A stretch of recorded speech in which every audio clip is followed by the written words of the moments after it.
morning, students. Today we will discuss heating effect of electric current from the chapter of physics electricity. So, the explanation battery or cell is a source of electric energy. Students मैंने यहाँ पे एक flow chart draw किया है जिसमें मैंने explain किया है the heating effect of electric current. तो जो हमारा सोर्स है एनर्जी का वो एक बैटरी है। बैटरी और cells chemical reaction it will produce potential difference at its two terminal. तो तो जो हमारा सोर्स है स्टूडेंट्स वो एक बैटरी है और एक सेल्स है। अगर हम बात करें कि हीट कैसे प्रोड्यूस होती है एक क्लोज इलेक्ट्रिक सर्किट में, तो यहाँ पे सबसे पहले हमने बैटरी ली, वहाँ से पोटेंशियल डिफरेंस जो कि टू टर्मिनल्स का है वहाँ से electrons will come in motion to flow current through resistor. उसमें इलेक्ट्रॉन्स जो हैं वो मूव करेंगे एक टर्मिनल से दूसरे टर्मिनल तक। To maintain this current the source has to keep expending its energy. तो क्या होता है जब इलेक्ट्रॉन्स मूव करते हैं from one terminal to another, तो उसमें जो हमारा सोर्स ऑफ एनर्जी है वो अपनी एनर्जी को एक्सपेंड करेगा, रिलीज करेगा, और वो energy the part of this energy is consume in useful work like rotating of fan. और वो एनर्जी कंज्यूम हो जाएगी। फॉर एग्जांपल जैसे हमारा एक फ़ैन है, फ़ैन रोटेट करता है तो वो एनर्जी फ़ैन को रोटेट में लग जाएगी। बट जो रिमेनिंग एनर्जी होगी, जो एक्स्ट्रा एनर्जी होगी, the rest of the energy of source is converted into heat that raise the temperature of गटकेट्स।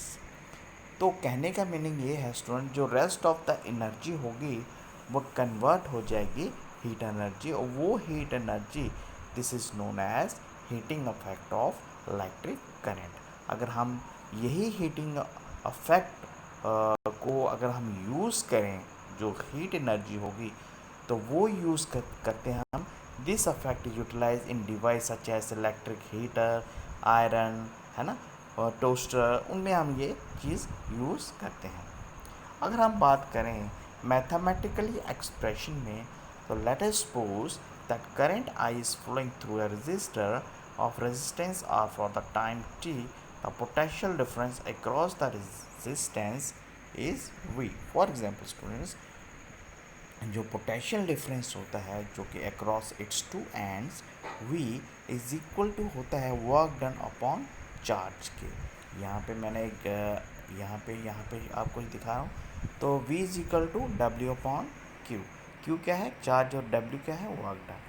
और यहीं से वर्क डन क्या हो जाएगा? V into Q, V into Q। लेकिन जो पावर होती है, power is equal to rate of change of work done. तो क्या हो जाएगा? P is equal to W upon T, where T क्या? Work done, T is time taken. अब P is equal to V Q upon T, because जो कि यही value है, W हमने किसके बराबर यहाँ पे बताया था? V into Q। तो W यहाँ पे मैंने वैल्यू पुट कर दी V अपॉन Q, और T ये वैल्यू T की है ना। अब power is equal to V into I, क्योंकि V इंटू आई क्योंकि Q अपॉन T वो करंट के बराबर होता है, I is equal to Q upon T। तो अगर हम नेक्स्ट स्लाइड्स में बात करें, तो जो हीट एनर्जी होता है, heat energy supplied by the source of time t will be क्या हो जाएगा? H is equal to, H क्या है? Heat energy. H is equal to P into T. P क्या है? P is equal to power, और P is equal to आपने यहाँ पे हमने बताया P is equal to V into I होता है, और H is equal to P into T है। और यही हमारी सेकेंड इक्वेशन है। यही सेकेंड इक्वेशन को अगर हम जो हमारी फर्स्ट इक्वेशन है उसमें अगर हम पुट करेंगे इस वैल्यू को, तो H किसके बराबर आ जाए? H आ जाएगा वी आई इंटू टी, और V यहाँ पे हम देखेंगे P is equal to V I है ना, तो वी आई, तो P की जगह हमने ये वी आई लिख लिया।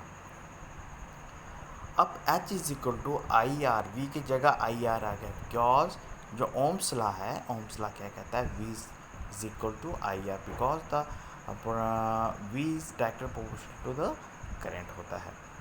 अब H is equal to I R, I T यहाँ पे आया, H is equal to I R into I T, where अब R यहाँ पे एक है I, और I को अगर हम करेंगे मल्टीप्लाई तो I square R I square R T आ जाएगा।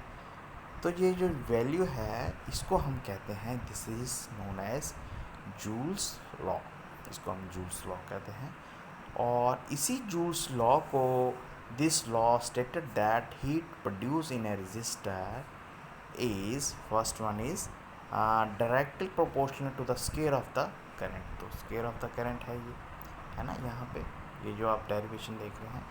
और directly proportional to the resistance R for a given current, directly proportional है रेजिस्टेंस के, और directly proportional to the time T for which current flow through the resistor. और time जो है वो भी डायरेक्टली प्रोपोर्शनल है किसके, हीट प्रोड्यूसिंग है रजिस्टर। अगर हम इसकी एप्लीकेशन की बात करें, मीन्स इसके यूजेस की बात करें, तो application of heating effect of electric current used in electric iron, toaster, oven, heater etcetera. तो यहाँ पे इनका इस्तेमाल किया जाता है। मैंने आपको पहले भी बताया था कि जो एक मैंने फ्लो चार्ट बनाया था उसमें मैंने आपको बताया था कि जो भी इलेक्ट्रॉन्स फ्लो करते हैं एक टर्मिनल से दूसरे टर्मिनल तक, उसमें से जो कि बैटरी या कोई सेल एनर्जी प्रोवाइड कर रहा है electrons to move from one point to another, उसमें से जो एनर्जी रिलीज होगी वो एनर्जी कंज्यूम हो जाएगी। For example rotating of fans, है ना। तो रेस्ट ऑफ द एनर्जी जो उसमें एक्स्ट्रा एनर्जी होगी वो एज ए हीट एनर्जी में कन्वर्ट हो जाएगी। और वो हीट एनर्जी कहाँ कहाँ यूज़ की जाती है, इलेक्ट्रिक आयरन में यूज़ की जाती है, टोस्टर में, ओवन में, हीटर में, etcetera. Another example is it is used in the fuse connected in electric circuit। अगर आपने फ्यूज़ देखा होगा तो फ्यूज़ भी इसका एक एप्लीकेशन है। फ्यूज़ में भी हीटिंग इफेक्ट फॉलो करता है। अगर फ्यूज़ में हीटिंग इफेक्ट ज़्यादा हो जाए तो वो जो फ्यूज़ है वो मेल्ट हो जाता है, क्योंकि उसका मेल्टिंग पॉइंट इसका वेरी लो रखा जाता है। इसलिए वो जब फ्यूज़ मेल्ट हो जाता है तो जो फ्यूज़ सर्किट वो ब्रेक हो जाता है और पावर ऑफ हो जाती है। Next example is it is also used in bulb to produce light.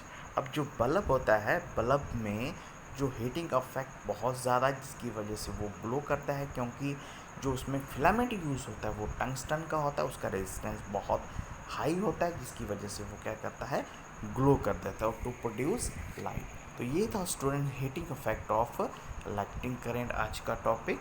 तो आज के लिए इतना ही, थैंक यू।